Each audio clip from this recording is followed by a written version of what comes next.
கவிஞர் கண்ணதாசன் அவர்களின் காதலி.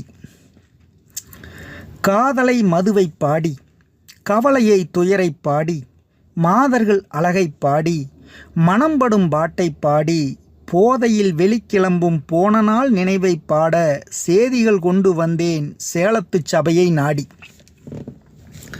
அம்பிகாபதியின் காதல் அவலத்தில் முடிந்ததுண்டு. எம்பிரான் ராமன் காதல் இலங்கையை எரித்ததுண்டு.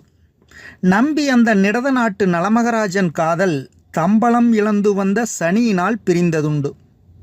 கண்ணனின் காதல் லீலை கங்கையில் ஒளித்தெழுந்து பெண்ணெனப் பிறந்தார்க்கெல்லாம் பேராசை கொடுத்ததுண்டு. விண்ணவன் முருகன் காதல் விதவித வேடங்காட்டி தன்னெனும் குன்றில் ஏறி தழுவிய கதையும் உண்டு. காதலின் சுகத்தை கூறும் கவிதைகள் கோடி உண்டு. தூதுகள் மடல்கள் எண்ணச் சுகமான உலாக்கள் உண்டு. மாதரை தாயாராக்கி மடிவதே காதல் என்று போதையில் வாழ்ந்தார் இந்த பூமியில் பல பேருண்டு.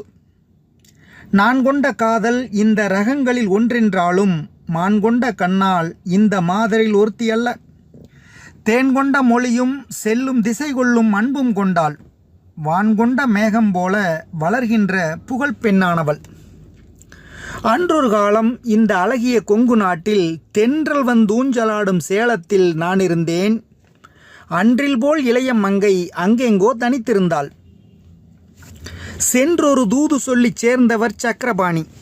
கண்ணொடும் கண்கள் பேச, கதையொடும் வசனம் பேச, பண்ணொடும் இசையும் சேர, பரதமும் ஜதியும் போல பெண்ணொடும் கலந்தேன், சற்றும் பிரிவிலாதிருந்தேன்.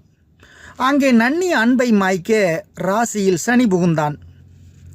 கோவலன் பிரிந்தானேனும் கோதை கண்ணகியால் கொண்ட ஆவலை மனத்தே வைத்து அந்த நாள் வாழ்ந்தாற்போல காவியத் தலைவி தானும் கவலையில் வாழ்ந்திருந்தாள்.